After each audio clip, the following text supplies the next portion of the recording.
మిస్సైళ్లతో ఉగ్రవాదులకి బొట్టు పెట్టేసిన భారత సైన్యం ఆపరేషన్ సింధూర్ పేరుతో నిర్వహించిన ఈ దాడిలో ఈ ఆపరేషన్ సింధూర్ ఇండియన్ ఆర్మీ చేపట్టినటువంటి ఆ, ఒక యాంటీ టెర్రరిస్ట్ ఆపరేషన్ పాకిస్తాన్లో ఉన్నటువంటి మరియు పాకిస్తాన్ ఆక్యుపైడ్ జమ్మూ కాశ్మీర్లో ఉన్నటువంటి టెర్రరిస్ట్ ఇన్ఫ్రాస్ట్రక్చర్ని అంటే వాళ్ళు దాక్కుని ఉండేటటువంటి ఇళ్ళని తర్వాత వాళ్ళ ఆఫీసుల్ని హెడ్ క్వార్టర్స్ని టార్గెట్ చేయడం జరిగింది. ఈ నేపథ్యం ఏంటి తెలుసు మనందరికీ. పెహల్గాంలో టెర్రరిస్ట్ అటాక్ జరిగి 25 మంది భారత్ పౌరులు అలాగే ఒక నేపాలీ పౌరుడు మర్డర్ చేయబడినటువంటి నేపథ్యంలో హత్య చేయబడినటువంటి నేపథ్యంలో ఈ ఈ యాంటీ టెర్రరిస్ట్ దాడుల్ని భారత ప్రభుత్వం చేపట్టింది. ఈ ఆపరేషన్ సింధూర్ అనేది పాక్ ఆక్యుపైడ్ కాశ్మీర్కి సంబంధించినటువంటి తర్వాత పాకిస్తాన్లో డీప్ ఇన్సైడ్ పాకిస్తాన్, జస్ట్ ఏదో పాకిస్తాన్ బోర్డర్స్లో కాదు, పాకిస్తాన్ డీప్ ఇన్సైడ్ ఈ అటాక్స్ జరిగినాయి. అండ్ ఇండియన్ ఆర్మీ విడుదల చేసినటువంటి మినిస్ట్రీ ఆఫ్ డిఫెన్స్ విడుదల చేసినటువంటి ఒక న్యూస్ ప్రకారం ఈ అటాక్ స్వభావం ఎలాంటిది, it is focused, measured, non escalatory. ఈ 3 పాయింట్లు కంపల్సరీగా గుర్తుపెట్టుకోవాలి. ఎందుకంటే ఇది ఇంటర్నేషనల్ డిప్లొమసీలో ఇటువంటి అటాక్ అనేటటువంటిది అంతర్జాతీయంగా వివిధ దేశాల యొక్క మద్దతు పొందడానికి అవసరం ఇలాంటి పదాలు ఉపయోగించడం అనేది. అండ్ ఈ దాడిలో పాకిస్తాన్ మిలిటరీ ఫెసిలిటీస్ దేన్ని కూడా టార్గెట్ చేయలేదు. అలాగే పాకిస్తాన్ సాయిల్లోకి, పాకిస్తాన్ భూభాగంలోకి ప్రవేశించకుండానే ఈ దాడులు చేయడం జరిగింది. India has demonstrated considerable restraint in selection of the targets and the method of execution.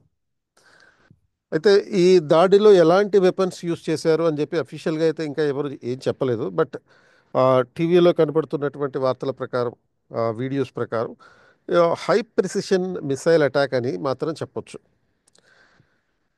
మొత్తం 9 ప్రాంతాలని టార్గెట్ చేయడం జరిగింది. ముజఫరాబాద్, కోట్లీ, గుల్పూర్, భింబర్, సియాల్కోట్, చకమ్రు, మురీడ్కే, అలాగే భవల్పూర్. సో ఇవి పాకిస్తాన్ ఆ, అంతర్గతంగా ఉన్నటువంటి ప్రాంతాలు.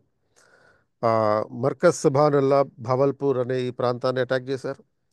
అలాగే మర్కజ్ తైబా, మురిట్కేలో ఉన్నటువంటి ఈ ప్రాంతాన్ని అటాక్ చేయడం జరిగింది. అదేవిధంగా సర్జల్, తెహరా కలాన్ అనే ఈ బిల్డింగ్ని అటాక్ చేశారు. అలాగే మెహమూనా జోయా ఫెసిలిటీ సియాల్కోట్లో ఉన్నటువంటి ఈ ప్రాంతాన్ని అటాక్ చేయడం జరిగింది. అదేవిధంగా మర్కస్ ఆహ్లే హడిత్, భింబర్లో ఉన్నటువంటి ఈ ప్రాంతాన్ని అటాక్ చేశారు. అలాగే కోట్లీలో ఉన్న మర్కస్ అబ్బాస్ అనే ఇక్కడ కూడా ఈ బిల్డింగ్ మీద కూడా దాడి చేయడం జరిగింది.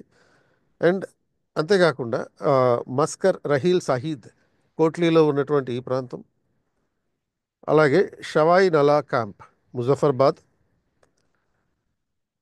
మర్కజ్ సైదానా బిలాల్లో ఉన్నటువంటి ఈ ప్రాంతం. సో ఈ మొత్తం 9 ప్రాంతాల మీద ఈ దాడులు జరిగినాయి.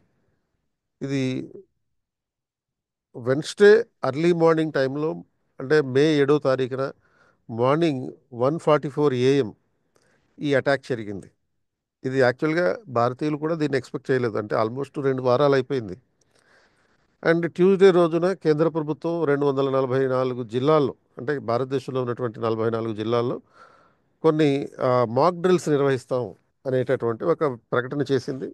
విస్తృతంగా సోషల్ మీడియాలో కూడా దీనికి సంబంధించినటువంటి అంశాలు ఆ, ప్రచారంలో ఉన్నాయి. అంటే ఇంకా తర్వాత జరగబోతుంది ఎప్పుడో అనుకున్నటువంటి పరిస్థితుల్లో మాక్ డ్రిల్స్ నిర్వహించడానికి ముందు రోజే ఈ యాక్టివిటీ చేపట్టడం అనేటటువంటిది భారతీయులకి గర్వకారణమైనటువంటి అంశం. సో దీనికి సంబంధించినటువంటి ఆ, మరిన్ని వివరాలు రాబోయే వీడియోస్లో మీకు తెలియచేయడం జరుగుతుంది. సో మొత్తం 9 ప్రాంతాల మీద జరిగినటువంటి అటాక్స్ బిఫిటింగ్ రిప్లై అని కూడా చెప్పవచ్చు. టెర్రరిజం ప్రపంచంలో ఎక్కడున్నా సరే క్షమించరాదు అని జైశంకర్ గారు కూడా ప్రకటించడం జరిగింది ఈ అటాక్స్ నేపథ్యంలో.